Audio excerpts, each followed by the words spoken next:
Welcome everyone to this episode of the Montpelier Happy Hour here on WVEW 107.7 LP Brattleboro, your community radio station. You can also find us on Brattleboro Community Television and Emily's YouTube channel.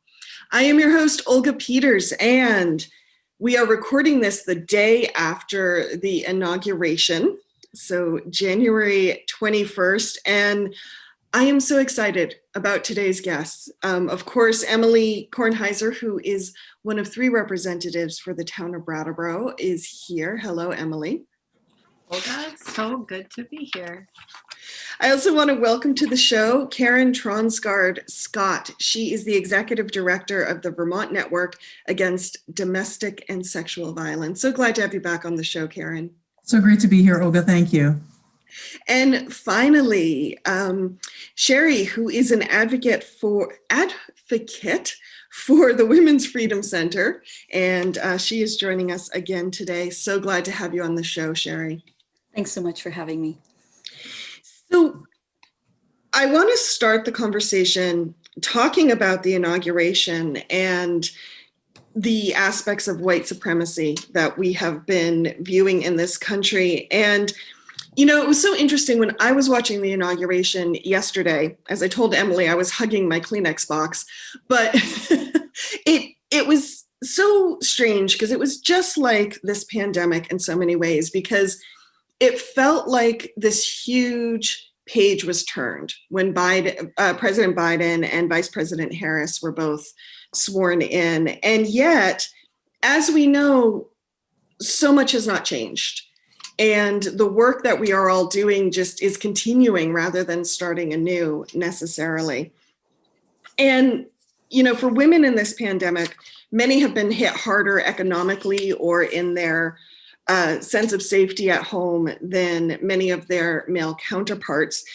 And so I just want to touch base with all 3 of you about, okay, this inauguration happened. What are you seeing and what's next? And how about we start with you, Emily, if you don't mind?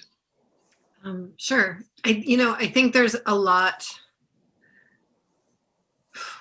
You know what? I'm going to say what I really want to say, and I'm not sure it's the right thing to say, but I'm going to do it anyway. Go for it. There was this, point during election season when during the campaigns where, a lot of interesting stuff came out about then candidate Biden's behavior. And I had this moment of really just sort of releasing myself into this idea that pretty much any man who gets to some degree of position of power in this country has probably committed some degree of, sexual harm. Such is the nature of capitalism and power and white supremacy. And I just sort of settled into that as okay, I can work with that reality. That's where I'm going to start from. That seems easier than being outraged and maybe more useful. And I brought that idea up to a few friends. It was not a very popular idea. But it's still sort of sitting with me because for me, it means that we're not saved by one person. Everything doesn't all change tomorrow.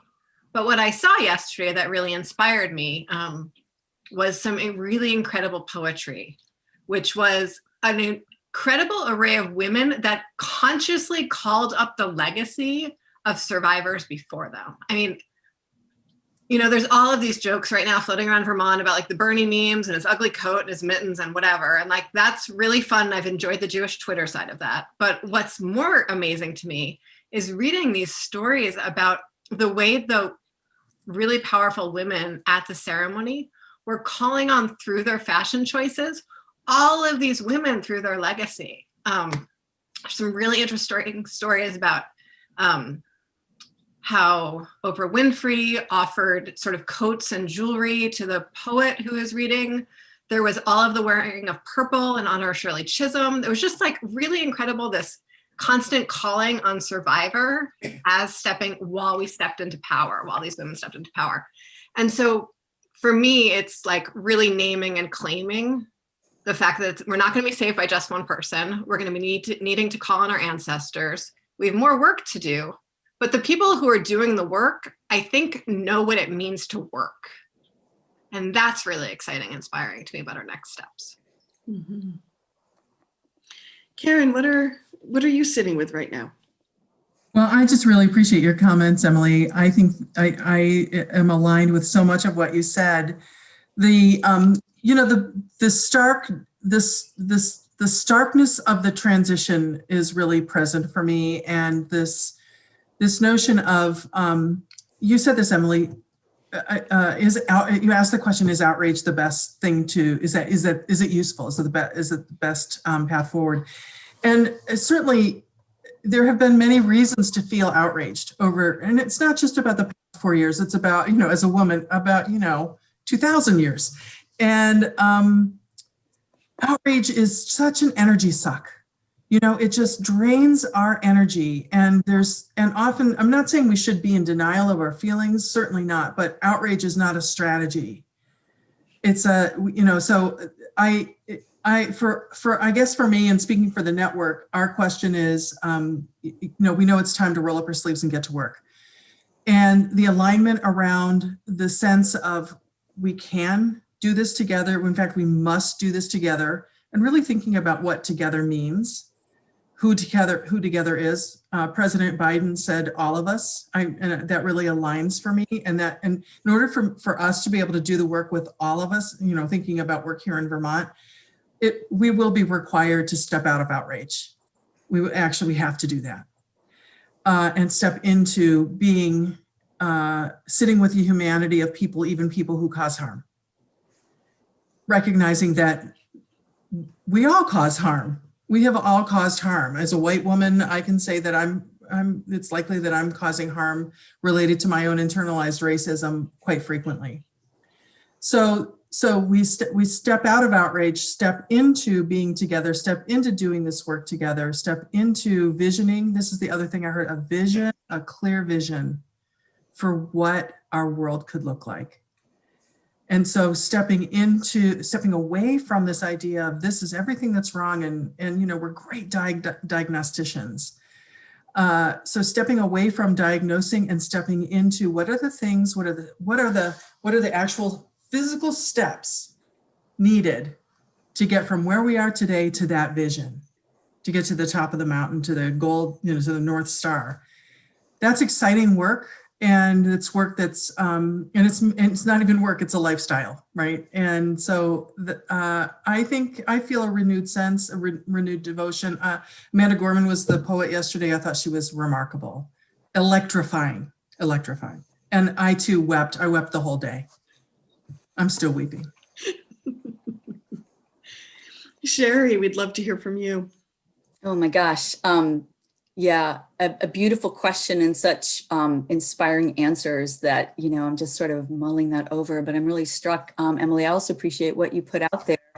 And, it's an interesting reminder that we're only a few years past when the Me Too movement was making all the news, right? And then we've been bombarded with so many other massive shocks to the system in so many different ways. But I think what has become more, first of all, it was fantastic to see that much of a reflection of America up on stage, right? So the diversity matters, tone has shifted. The fact that absolutely people in their very strong voices were weaving in the voices of ancestors, of survivors. And I think, statistically, if we look at sort of the gendered nature of the harm, there are a lot of men out there who, we have to acknowledge have done harm. But the flip side is also true. There are a lot of survivors out there because we still have such challenges. And if those survivors are able to get up to the mic now and speak out, that's the transformative justice piece, right? I feel like we hopefully are never going to go back where these conversations weren't even really happening. They're mainstream now, right? There's a lot, we still have a long way to go, but there's also now elements that feel like they're just in the culture now, right? I don't even want to say just.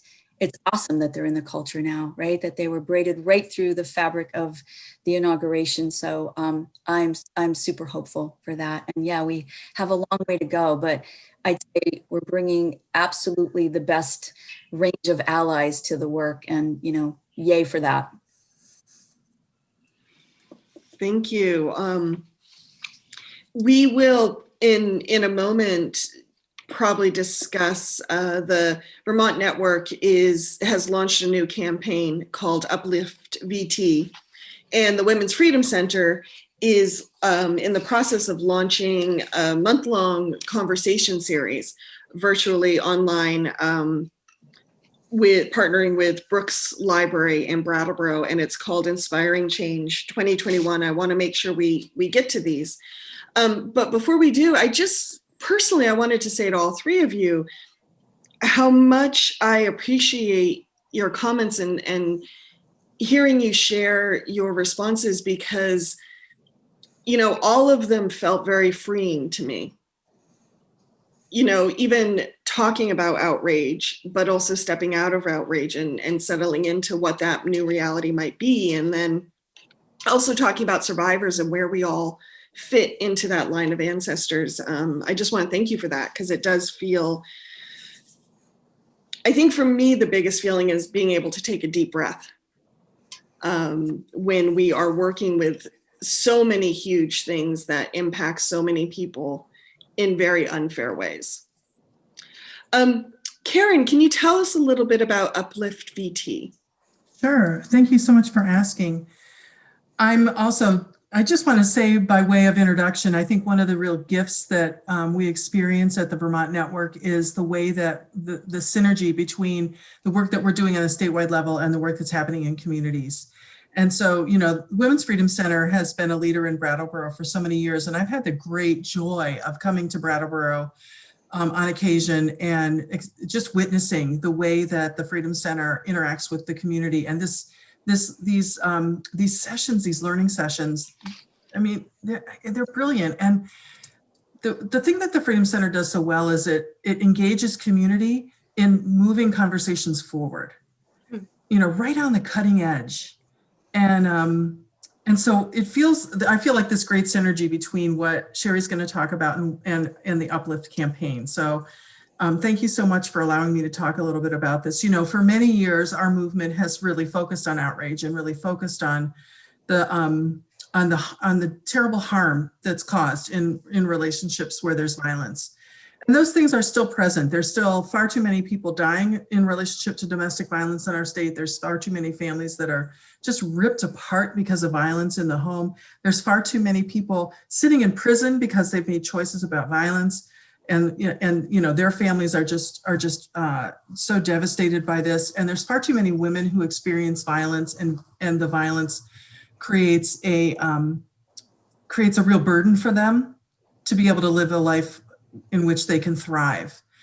Those things are still present for us, but we feel like this is the moment where we can actually uplift the stories of success. We can uplift the incredible resiliency that exists in our state. We can uplift the ways in which we can prevent violence, you know, across lifetimes, and we can uplift you know, the conversation about violence. Something Shari said earlier really struck me about the way that survivors are not talking about their experiences. You know, they're moving beyond the stigma, and they're actually being honest with friends, neighbors, and with the public about what's happening. That is such a powerful, powerful approach. And we want to be able to support survivors to do that. So the Uplift campaign is a multi-year campaign that will engage Vermonters all over the state, from any part of the state doing any kind of work or not working, or working in their homes, or retirees or youth, to be beacons within their community, to be able to talk about violence and to be able to help folks, direct folks to the help that they need, but also really to create this vision of what it would mean for our state to be a place where everybody thrived, where people did not experience violence. And so you know, it's not something you can do in just a year. But I've been at this for 27 years. I've never been so hopeful. I've never been so excited about what's happening in this movement, and about the Uplift campaign, and how the synergies that exist between what we're doing on the statewide level and what's happening in local communities like Brattleboro. Shari, would you tell us a little bit about inspiring change in 2021? Absolutely. And Karen, thank you for everything that you've said. We are thrilled to be hosting this conversation. And I want to just underline that, like, you know, so many other programs around the state and around the country, like, we never could and we never have done our work alone. We are nested in a very generous community, and that generosity extends in all kinds of directions, including, you know, alert and caring bystanders. And I feel like that's, you know, that's our hope, is to continue to sort of fan out what advocacy is, because, you know, what we're looking to do really is kind of help people hone the skills for kind of the everyday social justice work that faces us all out in the world. And the reality is, you know, we know statistically, of course, domestic and sexual violence can happen to any of us, any gender, in any kind of intimate partner relationship, et cetera. But overwhelmingly, of course, it's experienced by women. 1 in 3 women will experience domestic or sexual violence at some point in their lives. So human knows so many survivors, whether they know that about them or not, which means we're all coming up against those survivors. And the conversations we want to have in our community is to broaden out what it means to be an active bystander, that line between an advocate and a bystander, right? It's pretty fluid there. And, you know, we know also that advocates aren't necessarily the first people survivors turn to. So these rich conversations in the community are to have everyone be a part of the work, basically. And so what we're hoping to have is this month-long dialogue with our community. And every conversation is going to build on the one before. So we really recommend people trying to attend all 4 of them. And we're first going to give, just for folks who maybe aren't as familiar, a bit of an outline about how we do, but in a broader social context, just to set the stage. But the whole 4 winter evenings that we're going to be spending are going to be pretty interactive. We want to hear from the community, questions they've got, their own best thinking. And we're going to be looking at, you know, the fundamental question is, how do we work towards a society where violence is no longer acceptable, right? Like, how do we get there from here? And so we'll look at, you know, aiming for economic and legal justice, all from an intersectional lens, basically. Media literacy across the lifespan. And that can be not just the media we consume, having a critical understanding about, but the media we ourselves might be creating, the messages we ourselves might be sending out there. And then again, you know, deep down, it comes down to bystander empowerment, and not just around domestic and sexual violence, but really some skills for addressing any kind of oppression that we're all witnessing. So that's our ambitious hope, but we are, you know, I would say primarily it's, you know, it's also like a listening session to hear from our community, but we've got some interesting content planned. So we invite all listeners to participate. They can contact us. Basically, the evenings start, as you mentioned at the beginning, it's a collaboration with Brooks Memorial Library. These are 4 Thursday evenings from 7 to 8 p.m. And they start February 11th. So 4 straight Thursdays from then on. Thank you. I have so many questions. First of all, the way you described winter evening, Shari, it sounded so delightful. I had a friend this morning say "hi winter" to me as a phrase, and all of a sudden everything sounded very exciting and glamorous, and you did the exact same thing. It all just sounded delightful all of a sudden. And such a wonderful way to really, it's such the time to build community and connect deeply. And that's what I'm really struck by with both of this like interlocking initiative that you're both doing, that it's really moving beyond the experience of the individual and even the small communities that are built around that individual, and really into what can our communities do, what our community must do to envision this new future. And I'm really very inspired, and I'm really excited. And I'm really curious how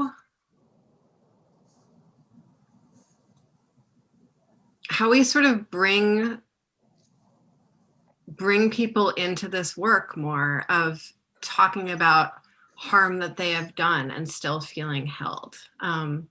Many years ago, I did a lot of work in South Africa, which at that time had the highest sexual violence, intimate partner violence rate outside of a war zone in the world, which unfortunately I knew before I flew there. And they had these huge programs that were really sort of elevating the voices and the faces of folks who had done harm, who had, and telling sort of the story of coming out of that in this very like redemption story, a lot of pizzazz. And it was a very different culture. There was a certain amount of sort of hero worship that was built into it, this like very much role model of someone coming out the other side, this redemption story. But I also see a lot of space for this idea that only someone who's, you know, if we're either harming or being harmed, or very rarely is it either that clear, there's often a lot of harming back and forth. And then I know you're bringing that complexity into this conversation for some, you know, really some of the first times in America. But that we can't find our way out of those relationships unless we can actually imagine what the other side looks like. And so you're helping us, all of us entangled in these relationships, imagine what the other side of that is. And Shari, I hear you saying you're helping us build the skills to like actually be in those new spaces. So how do you do that? What is that really like? What are the mechanics of that? Is that? It's such a beautiful and fundamental question. And I would say really, you know, we sort of highlight the skills all of us already have. And we trust the instincts that in, you know, most good-hearted humans already tell us, that didn't feel okay, that interaction just now. Or, you know, for instance, the Freedom Center, and I'm sure a lot of other programs, we host bystander empowerment workshops to help end sexual harassment in workplaces, for instance. This was a direct outgrowth of the Me Too movement. And you know, some of the things we've learned in those conversations, and, you know, others have said this before us, it doesn't feel good to not know what to do or to not have some sense of strategy. And so one of the things at the Freedom Center that we always want to let our community know, you know, is that we obviously are, you know, primarily a resource for survivors, but we also want to be a resource for concerned bystanders. And we do, like, one of our first columns, we have a pretty regular column in the different area newspapers. One of our first columns when the lockdown first happened was, you know, how to help create a lifeline for survivors who may be locked in right now. And we did get some calls about that where people were wanting to help and they just wanted to run by an advocate. You know, what do you think? How could I just maybe get your hotline number to this person?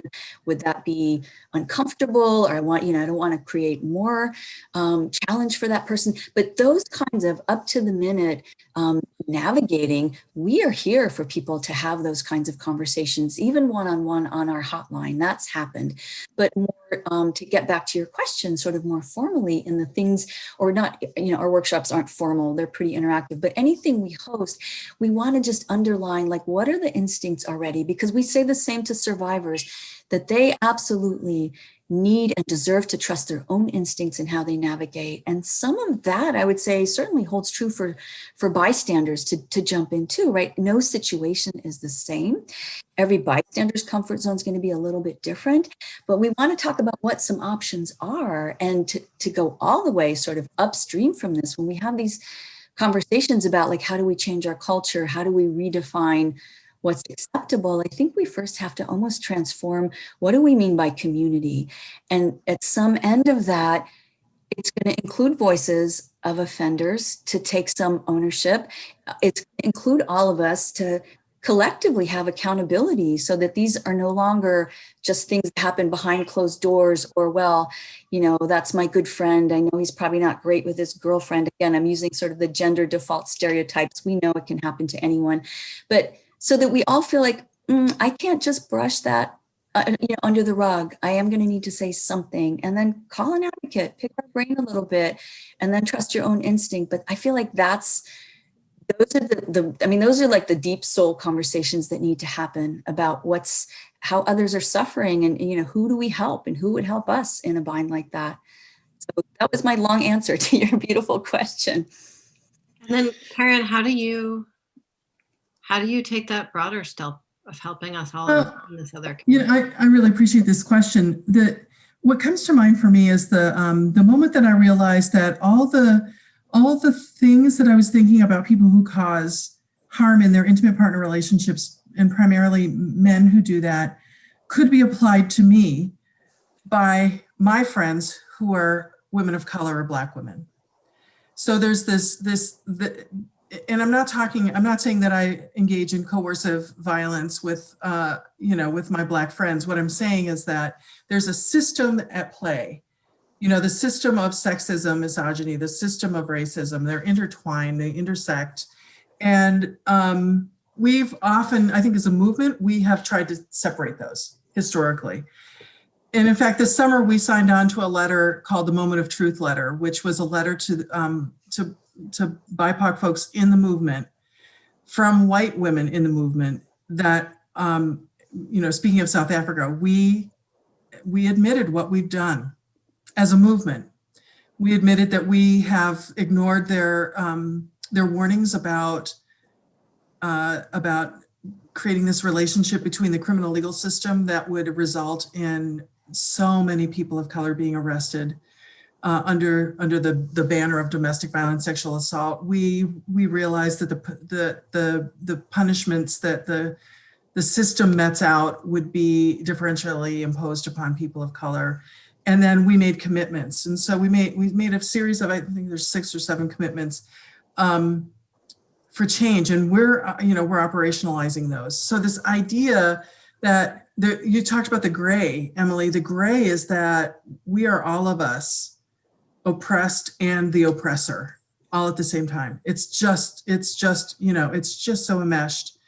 So as an organization like the network, one of the things we can do is to make these commitments and then take them seriously and build our policy platform upon them. So we're, what we're talking about are things like invest in social services rather than in a law enforcement response to social problems. Remove police from schools, replace police with social workers. Decriminalize survivor. So decriminalize sex work, decriminalize, other kinds of things that people engage in because they're trying to survive. An emphasis on safe and affordable housing and an emphasis on policies that will build economic security.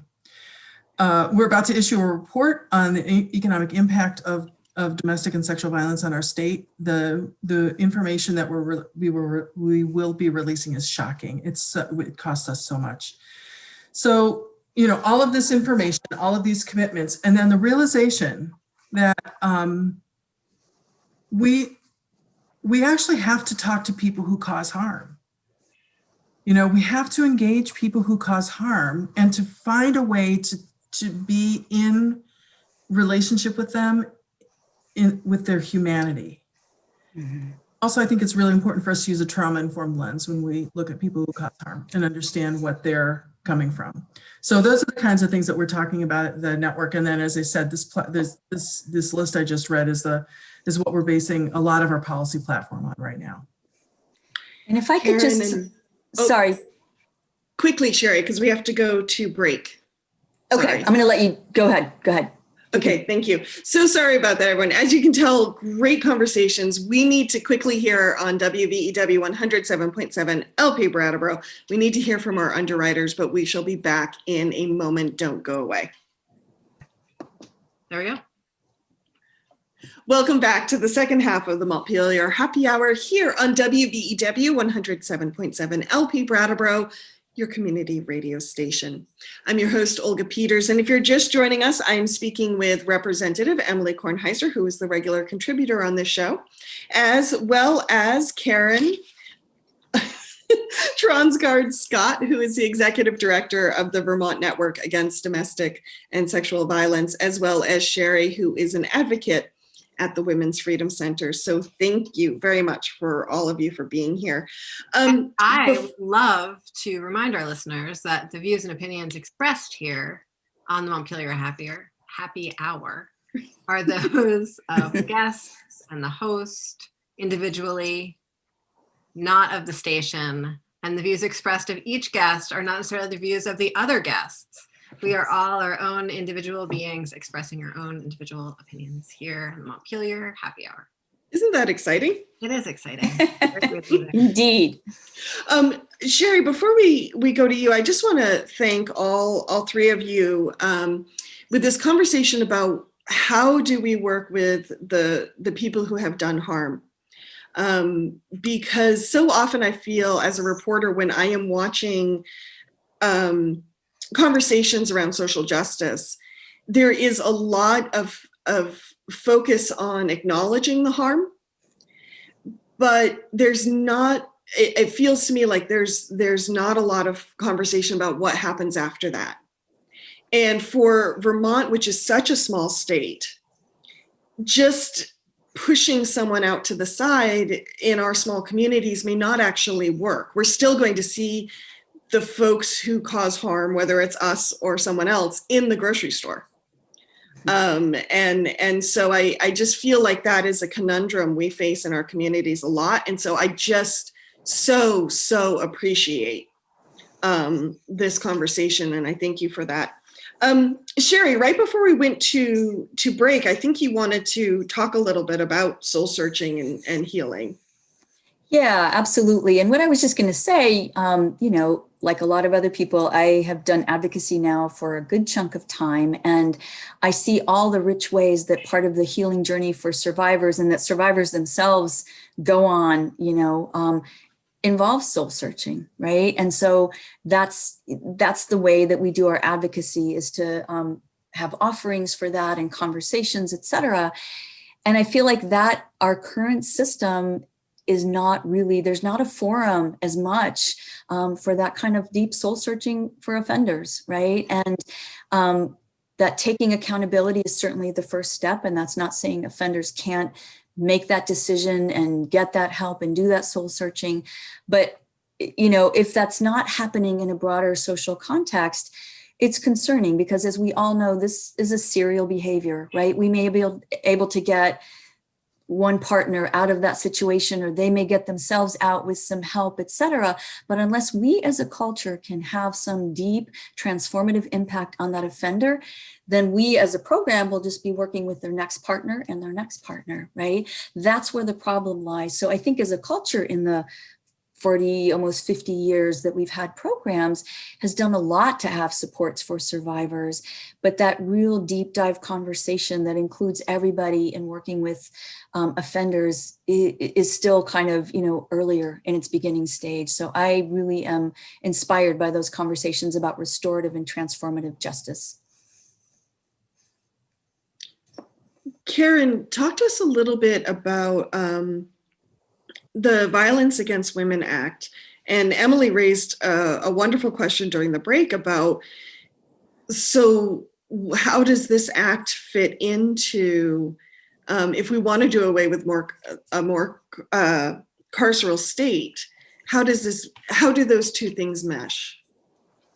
It's a great question. The Violence Against Women Act was originally passed in 1994, and it was part of the big crime bill of 1994. So it created this marriage between the work of organizations like the Network and the Women's Freedom Center. The money that we receive through the Violence Against Women Act actually requires us to create pathways around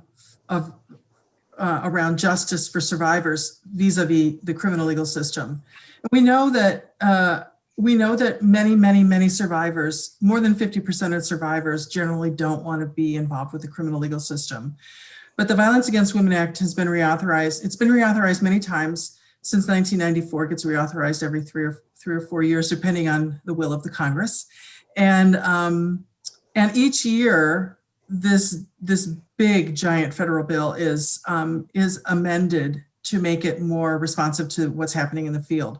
So over these years, since 1994, the Violence Against Women Act has created a pathway to fund many marginalized groups to do work with survivors, and we, as well as people who cause harm. And so, we don't want to lose that aspect of the Violence Against Women Act. The other thing, though, that the Violence Against Women Act does, besides creating this marriage between the work of domestic and sexual violence services providers and the criminal legal system is it doles out funding according to a formula.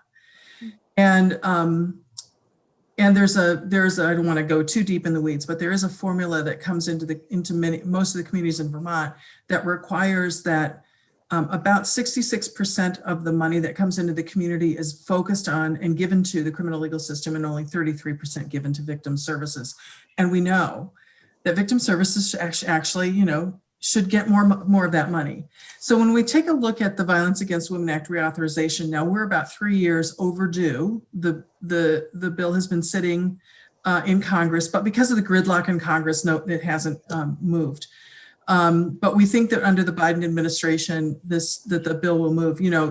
A few years ago, our own Senator Patrick Leahy was the primary sponsor of the Violence Against Women Act, and the progress we made that year was remarkable.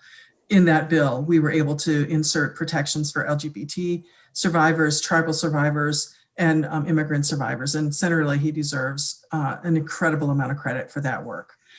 But we're hoping with this new authorization that we get the opportunity to revisit that funding formula. That's going to be really important. Victim services are underfunded in general, and I know in Vermont, I sit on the oversight committee for this funding source, and very often we see that some of the money that goes to the criminal legal system is not spent.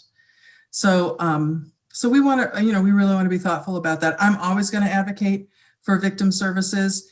And I think that it's important to know that, Shari talked about this restorative and transformative justice. This is the next frontier in our work.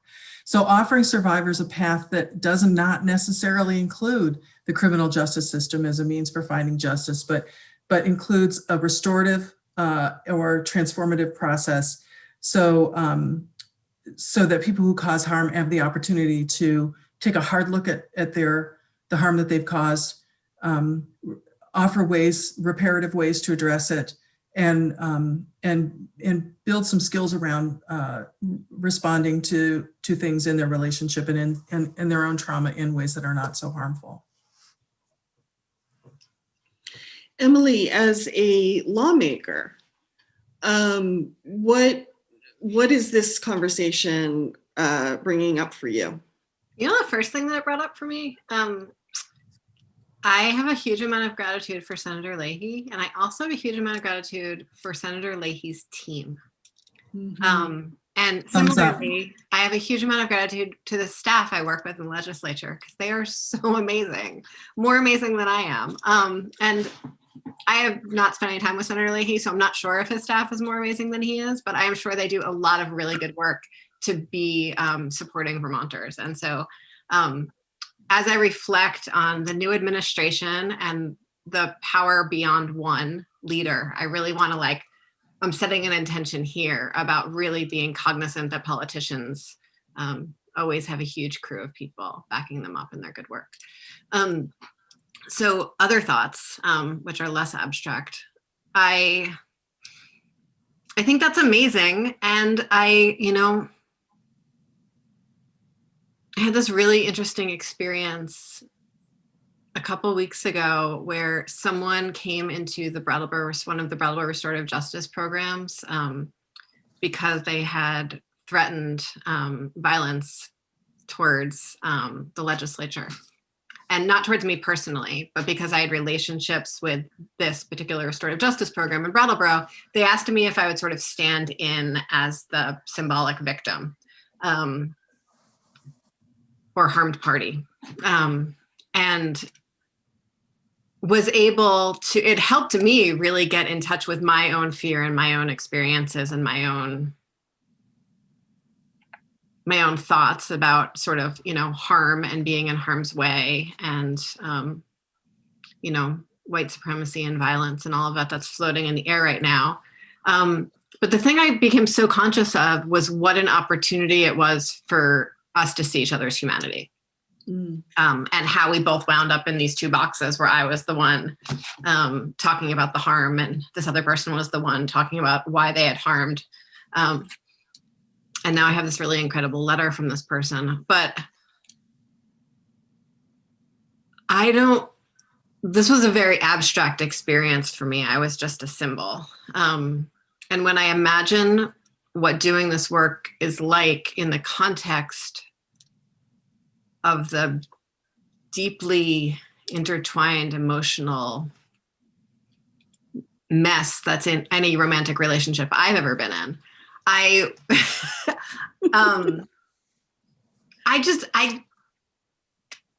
think sometimes we talk about safety too much, because, you know, there's something really beautiful on the other side of it. But I can't get my head around how to have these conversations with someone who has been so deeply harmed in a way that they can feel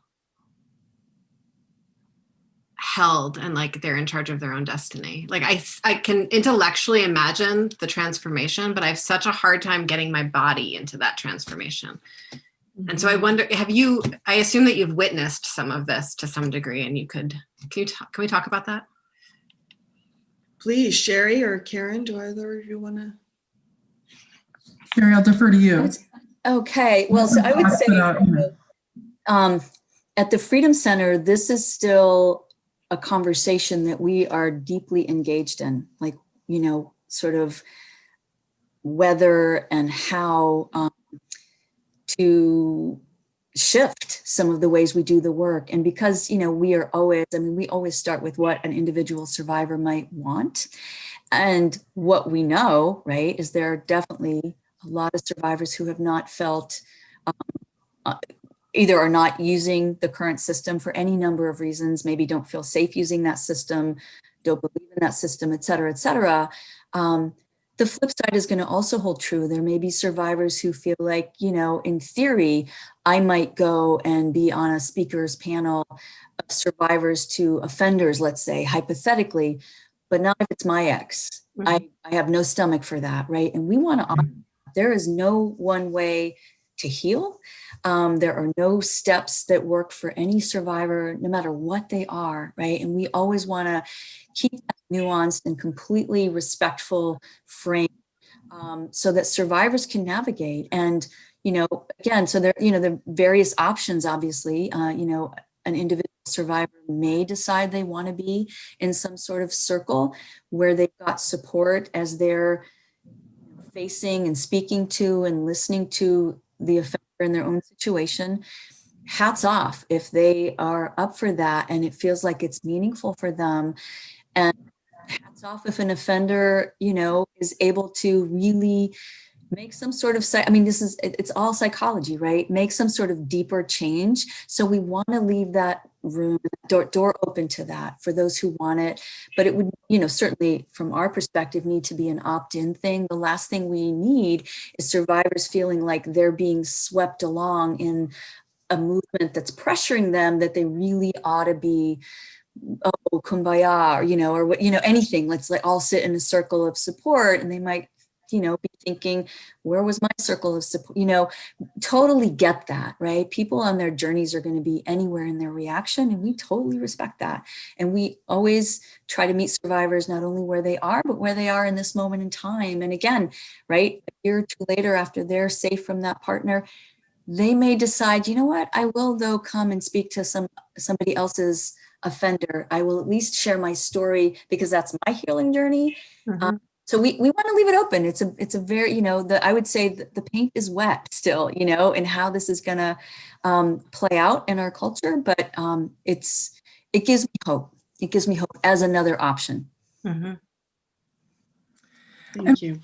I would say that, so first of all, it's not an either or. And I think Shari spoke to this. There's survivors. We should be supporting survivors no matter what they want to see happen. We want to make sure that if survivors call the police and want to go through the prosecutorial process, that system is well prepared. Mm-hmm. Very best. Like if somebody calls the police, they need the police, and we need the police to be there and be, you know, on top of it. So, but for many survivors, as Shari said, that's not the pathway. Now we have a law here in Vermont, a state law that removes the ability of community justice centers from doing domestic violence cases as a part of their caseload.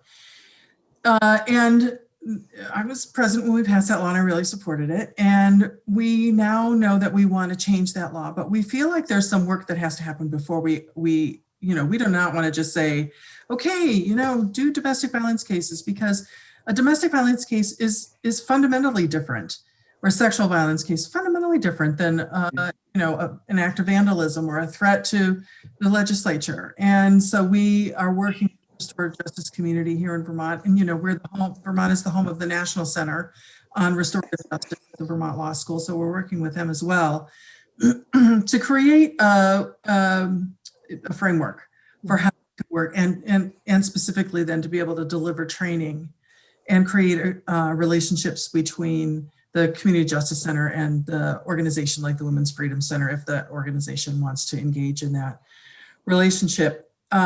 The other thing that is really important to understand is so often we think about an intervention that's happening right at the moment of crisis. Mm-hmm. And really, I think restorative justice offers great promise 2 or 3 years down the line when a survivor, is part of their healing process. And any restorative justice process needs to be driven by the decisions of the survivor. Even if we're 6 weeks into a process and they say, I don't want to do this anymore, then we don't do it anymore. So it's got to be, it's the process, the restorative process is really about healing for the survivor. And so to answer Olga's question about what do I think of as a legislator in all of this, when I talk about this, I think about how far our intentions often, our legislative intentions can be from the reality of the way things are implemented on the ground. Mm-hmm. So I think about the restorative justice, some of the incredible restorative justice programs that I know of in our community, and the individuals who might have been doing that work for a very long time who have no background in intimate partner violence. And that, for me, I think the knowledge base around intimate partner violence is much longer and harder to obtain than the sort of framework of restorative justice practices. And that's my bias. I'm sure some deep restorative justice practitioners would probably say the opposite. I have no idea. But I think about that. I think about how grant funding works. And let's say you have this program and you have these people that are dropping out of the program because that's in their best self-interest 3 weeks in, and what that looks like for your deliverables.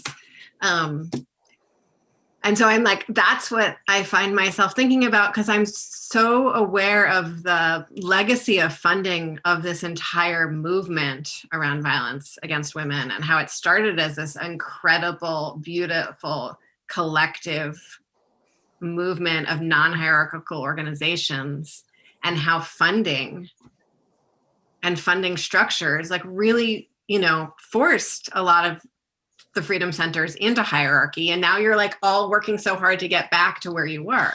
And so I just want us to do this right, because I think there's so much beauty and community healing on the other side of it. If we can really if we can keep on having these conversations publicly and out loud, so that we know that we all have a responsibility in them. Yeah, and if I can just add one more thing, what I love that's happening now is this kind of cross-pollination, to use that phrase, I guess, of different,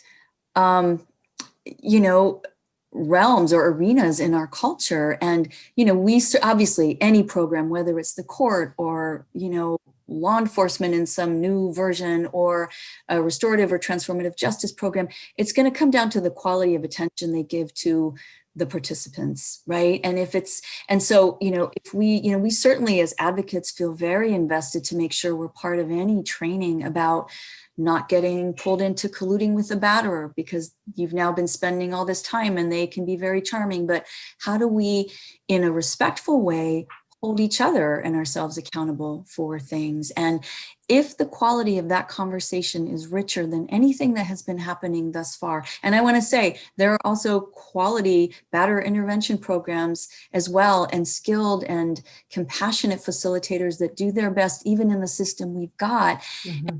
Collectively, as a culture, if we zoom out, we realize we're really still treading water. We have not made that much progress. We've made a lot of progress in helping the individual survivors out, but batterers of this generation sound very much like their grandfather's generation, is my guess, right? So if we to keep doing that, how do we have deeper unlearning conversations about gender socialization, about using violence, and just all the inequalities in our culture that can fuel some of these things to happen? You know, how do we dig deeper and uproot the mass of it? And because it's intersectional, I think the cross-pollination, we need to be sort of talking across original silos. I think that's where we're headed. And, you know, I say yay to that. We have just a little over 5 minutes left. I know the time goes so fast. I just want to touch in with Karen and Shari both. What do you think is really important to leave listeners with? Because this is, I mean, this is such a deep topic, healing and violence. I mean, where do we go? Where do we go next? Well, I just want to say that for me, the way forward, you know, is reflected by the comments that President Biden made in his inaugural address. And so the way forward is in community. The way forward is through love.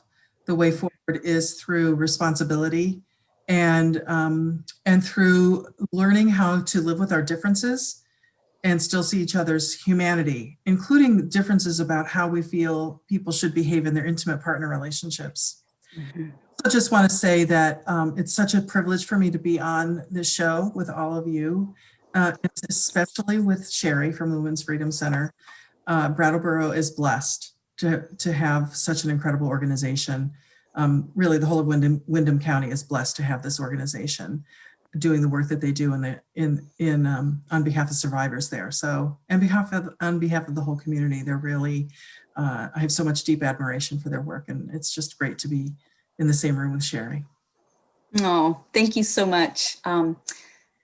So appreciate that. You know, I would say what gives me the most hope about this is what we know is that nobody's born a batterer, right? It's violence is a learned behavior. That means it's a taught behavior.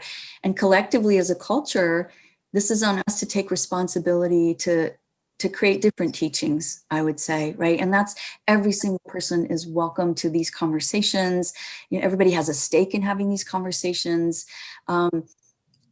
Going forward, I have hope. You know, I think at every different event that we host, there are new faces, you know, and my hope is for the event that starts on February 11th, we'll have some new faces and that people feel welcome and able to speak up if they want to. It's not mandatory. People can also just come and listen to that 4-part series, but this is how we grow. This is how we heal. And I think we all deserve a culture that looks in that direction. So as always, you know, we welcome a chance to have these conversations. So thank you, all of you. You know, I have so much respect for everybody's contribution to this conversation, and thanks for having us in it. Thank you. I think what I'm sitting with right now is how much of this conversation just naturally went back to power structures. Even the hierarchy of how funding is sent to organizations, and just, yeah, again, what we think is normal may not really be what is possible or what is the best. So thank you for bringing that forward. Emily, any last thoughts before we head out? No, I appreciate being in community with all of you, and that we can imagine something else even while we care for what is. That sounds like a toast. Oh, it is. Absolutely. So here's to, how did you say it, Emily? Caring for what's possible? Imagining what's possible while caring for what is. I think that might be what I said. It's a good one. I think I like that. Love it. That's a great note to end on. Thank you. Thank you. Karen Tronsgard-Scott from the Vermont Network Against Domestic and Sexual Violence. It's always a mouthful. Sorry about that, Olga. Thank you. and Shari from the Women's Freedom Center.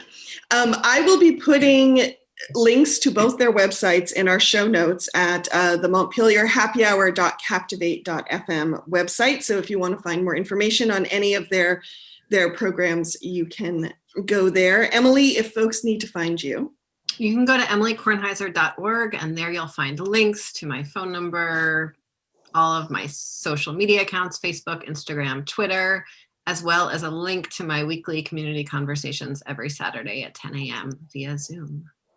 And the Montpelier Happy Hour is on 2 o'clock on WVEW 107.7 LP Brattleboro, as well as Emily's YouTube page. As I said, the Montpelier Happy Hour.captivate.fm website, and on BCTV. Thank you, everyone. Have a great weekend.